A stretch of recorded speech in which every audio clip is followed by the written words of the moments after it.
عربوں کے ہاں جو مذاہب تھے اور کتنے مذاہب تھے، عرب کس آئین کے پیروکار تھے، کس مذہب کے پیچھے چلتے تھے. تو یہ ہمارا کل کا جو تھا وہ ٹاپک تھا. بہرحال میں اسی کو ہی آج ریپیٹ کیے دیتا ہوں تاکہ سبھی اس میں شامل ہو جائیں. تو وقتی ابراہیم خلیل پرچم یکتا پرستی را در محیط حجاز برافراشت و باہم کہتے ہیں کہ جب جناب ابراہیم علیہ السلام نے سرزمین حجاز پر یکتا پرستی کا پرچم بلند کیا. یکتا پرستی یعنی اللہ کی وحدانیت کا، کہ ایک ہی خدا ہے، زیادہ خدا نہیں ہے، ایک ہی خدا ہے. تو ان کے ساتھ ان کے بیٹے اسماعیل علیہ السلام بھی تھے کہ انہوں نے بعد میں باپ اور بیٹا نے مل کر کیا کعبہ بھی تعمیر کیا. تو وَإِذْ يَرْفَعُ الْقَوَاعِدَ من البیت و اسماعیل.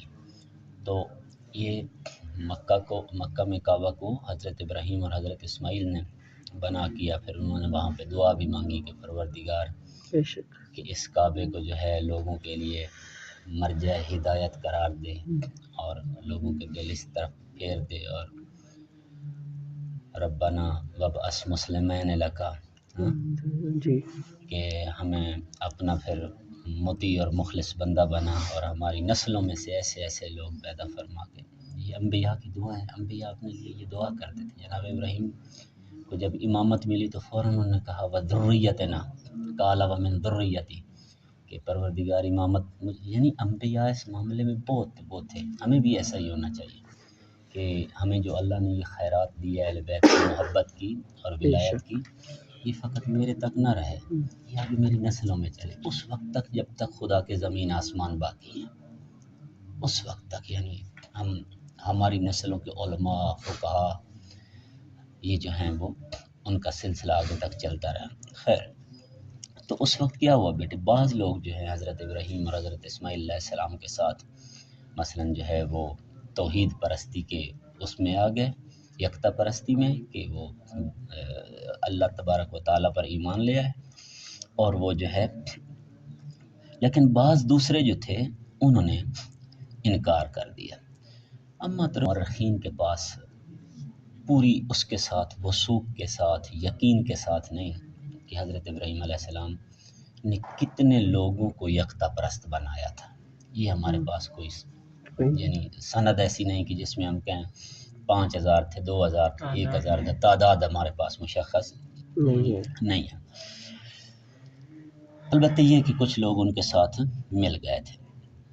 بہرحال توانست آئین توحید را گسترش دهد و صفوف فشرده را از خدا پرستان تشکیل دهد. خوب، امیر مومنان اوضاع مذہبی ملت های عرب را چنین تشریح میکنند. بہرحال ہم جو یہ کلاس پڑھ رہے ہیں ہم کوشش کریں گے کہ جو تاریخی شواہد ہمیں مولا امیر علیہ السلام سے ملیں گے ہم ان کو بہرحال پریفر کریں گے، بجائے اس کے کہ ہم ایسے لوگوں کے پاس جائیں کہ جو ریلائبل نہیں. علی سے بڑا موثق کون ہے کہ جو زمانے میں خود رہے ہیں. ایک بات وہ باب مدینۃ العلم ہے، دوسری بات معصوم عن الخطا ہے. کوئی گناہ تحت شعور میں بندہ لا ہی نہیں سکتا کہ امیر علیہ السلام خلاف حقیقت کوئی بات کریں یا مبالغہ پہ مبنی کوئی بات کریں. یعنی اگر علی علیہ السلام سے ہمیں پتہ چلے تاریخی واقعات کا تو ہمیں ادھر ادھر دیکھنے کی ضرورت ہی نہیں. لہٰذا علی علیہ السلام بھی اوضاع عرب کے بارے میں ایک خطبہ دیا کہ جسے بعد میں سید رضی نے نہج البلاغہ میں قلم بند کیا. تو اس خطبے میں مولا فرماتے ہیں کہ مردم آن روز دہرائی اسلام سے پہلے کے جو لوگ تھے وہ کس طرح کے لوگ تھے. ان کے ایک آدھ مذہب نہ تھا، مذہب ہے گوناگون، کئی مذاہب تھے ان کے. اور بدعت ہے مختلف، ان کے ہاں مختلف بدعتیں رواج پا چکی تھیں. بدعت سمجھتے ہیں نا؟ بدعت وہ چیز ہوتی ہے کہ جس کو کسی نبی نے دین کا حصہ قرار نہ دیا ہو، کوئی بعد میں آئے اور وہ اس کو کہے کہ یہ دین ہے. یعنی حضور علیہ السلام سے پہلے کون سا آئین، کس کا دین چل رہا تھا، کون سی حضرت عیسیٰ علیہ السلام تھے جو حضرت عیسیٰ نے دین میں شامل نہیں کیا تھا، لوگوں نے تعریف کی، انجیل میں تعریف کی، اس کو دین کا حصہ قرار دے دیا۔ ایک بات بدعت کی یہ تعریف ہے، دوسری بدعت کی تعریف یہ ہے کہ ایک چیز نبی نے دین میں شامل کی ہے اور آپ آتے ہیں اپنی مرضی سے اس کو نکال دیتے ہیں، یہ بھی بدعت ہے۔ یہی وجہ ہے کہ جب ہم کہتے ہیں کہ الیوم اکملت لکم دینکم، دین کے مکمل ہو جانے کے بعد کسی کو اختیار نہیں کہ وہ دین میں اپنی مرضی سے کوئی شے ایڈ کرے یا کوئی شے نکال دے۔ ایڈ کرنا بھی بدعت ہے بیٹے، اور نکال دینا بھی بدعت ہے۔ بدعت یہ مختلف رواج داشتن، عربوں کے ہاں بہرحال اسلام سے پہلے مختلف بدعتیں تھیں۔ فرمایا کہ گروہی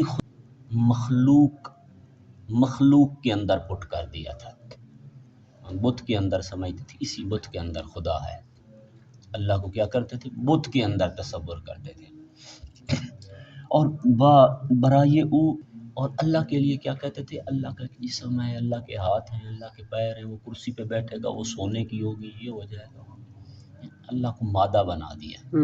حالانکہ اللہ سبحانہ و تعالیٰ اس پستی سے ماورا ہے کہ وہ مادہ ہو۔ اللہ مادہ ہونا ایک عیب ہے، مادہ ہونا ایک پستی ہے، مادہ ہونا ایک محدودیت ہے۔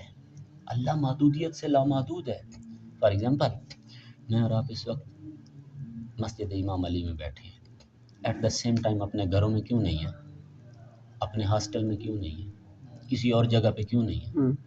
اس لیے کہ میں اور آپ مادہ ہیں، مادہ ہے، ٹھیک ہے، میٹیریل ہے نا۔ جسم مادہ کیا ہوتا ہے؟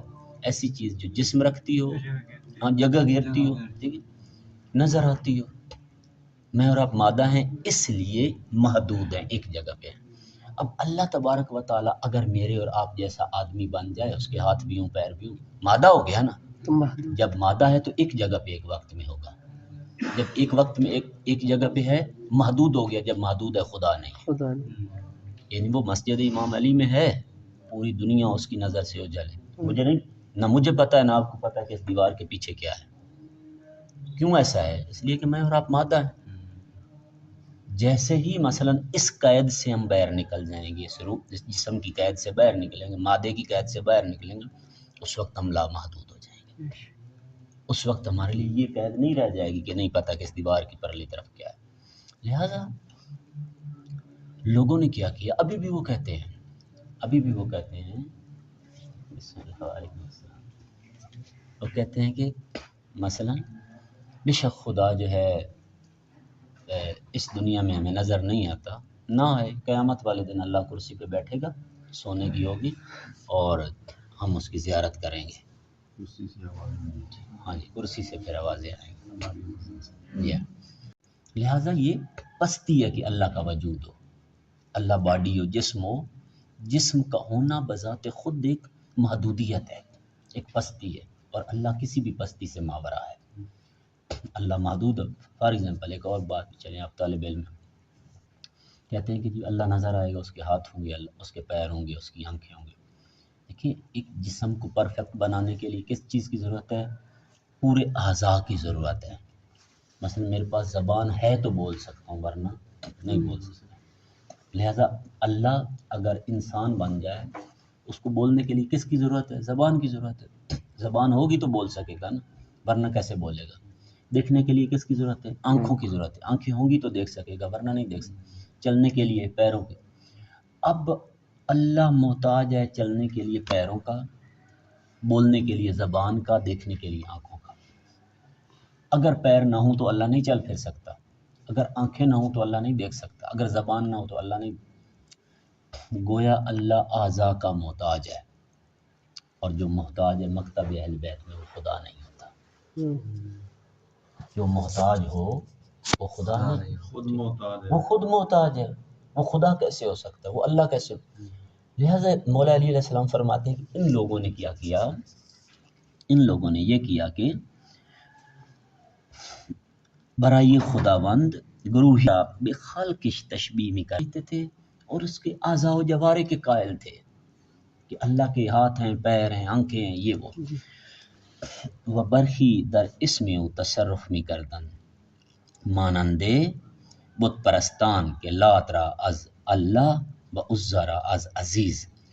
بعض نے کیا کیا، وہی کل والا درس ان کی یہ نہیں تھے، اس میں تو ان کی خاطر ریپیٹ کر. بعض نے کیا کیا، بعض نے یہ کیا کہ اللہ تبارک و تعالیٰ کے اسم کے اندر، ناموں کے اندر غیر اللہ کو آ کر شامل کر دیا. مثلا یہ لات انہوں نے کہاں سے نکالا؟ لات ایک بت کا نام ہے، مؤنث بت کا نام ہے. لات انہوں نے لیا اللہ سے، اللہ سے لات نکالا، اللہ کے ناموں کے اندر تصرف کرنے لگے.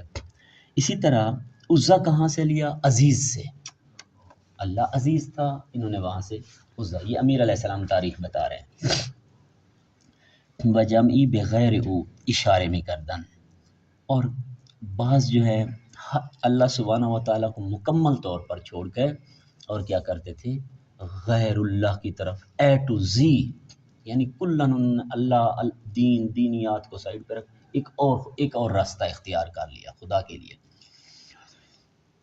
خداوند آنان را از طریق رسول اکرم ہدایت کد و بالمعارف الہی آشنا ساخت.